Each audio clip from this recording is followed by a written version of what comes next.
Kopi Sumatera Selatan dikenal dengan cita rasa khasnya. Meski populer di dalam negeri, kopi Sumsel menghadapi tantangan besar untuk menembus pasar Eropa, yakni ketersediaan sertifikasi di Sumsel masih sangat minim.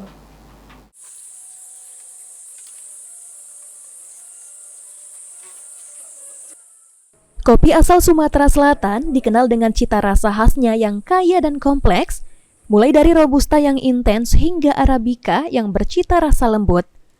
Meski telah berhasil memikat hati pencinta kopi di dalam negeri, kopi Sumsel menghadapi tantangan besar untuk menembus pasar Eropa. Salah satu eksportir kopi Sumsel, Novia Anggita, mengatakan, kendala utama yang disebutkan adalah minimnya sertifikasi yang sesuai dengan standar pasar internasional.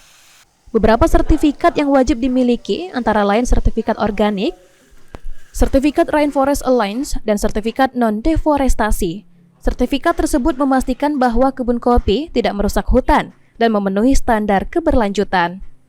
Ditambahkan Novia, ketersediaan sertifikasi ini masih sangat minim, bahkan hampir tidak ada petani yang memilikinya.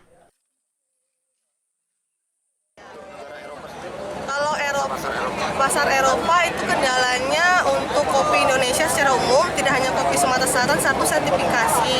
Sertifikasi kita masih kurang, jadi belum bisa untuk menembus pasar-pasar Eropa.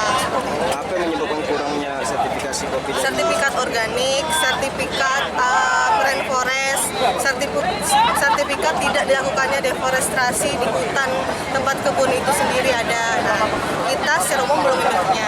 Itu sertifikasi itu dari petani atau eksportir itu?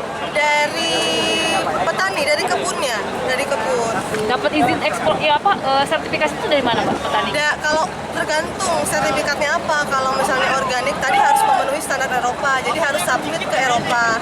Nanti tim mereka yang lihat di lapangan. Jadi mahal ya? Bisa. Ada biayanya, Pak? Berarti di Sumselin masih kurang untuk sertifikasi untuk? Masih kurang. Di Indonesia itu baru ada yang cukup lengkap sertifikatnya itu di daerah Aceh Gayo. Lutfi, PAL TV.